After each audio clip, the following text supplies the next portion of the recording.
Hello, what's up mga ka-adventures? So for today's video po, andito po tayo ngayon sa dagat from Maanito Albay. So mga ka-adventures, ito po yung dagat dito, tinatawag pong Mulad Bukad. Dito po lamang yan sa Hulugan, Maanito Albay. So from Legazpi City po, ang travel niya po is more than 1 hour, maximum 1 hour 20 minutes.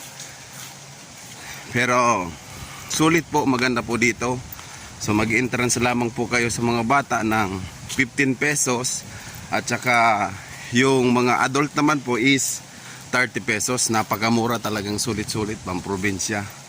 So mga ka-adventures, pababa po ako. Medyo may distansya lang po ng kunti pababa. Pero at least mas maganda yung dagat na mapapaliguan nyo.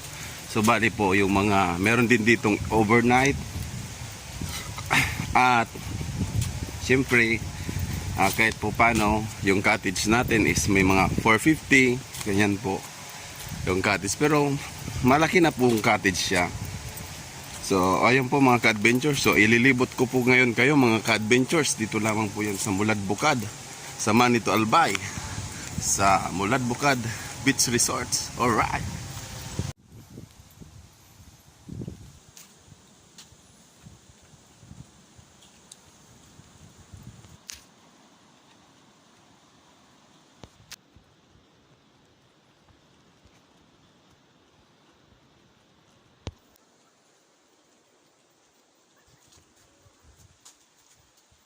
Ayan, so medyo pababa lang po ng konti mga ka-adventures. So kitang-kita po yan, galing po tayo dun sa taas. Pero mga ka-adventures, mag-enjoy po dito sigurado yung family nyo po. Sa ganda din po ng resort na to, kahit paano, pang masa talagang paliguan to. So hindi po masyadong mahal. Ayan po sa baba, yung dagat po. Ayan. Alright.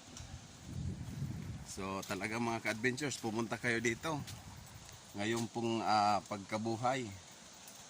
At least po mag-enjoy po talaga yung family nyo, for family bonding na din po. So ayan po mga ka-adventures.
Ayan po yung couple room.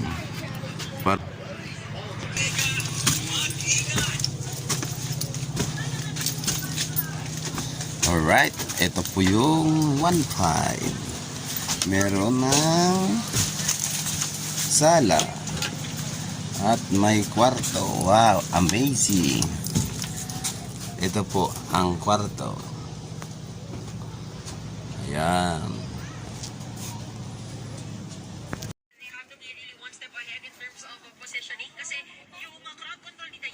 Alright.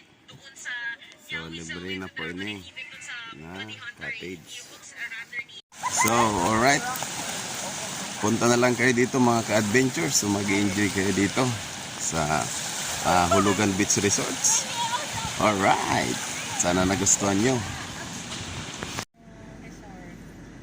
More than my mind takes skill to edit. So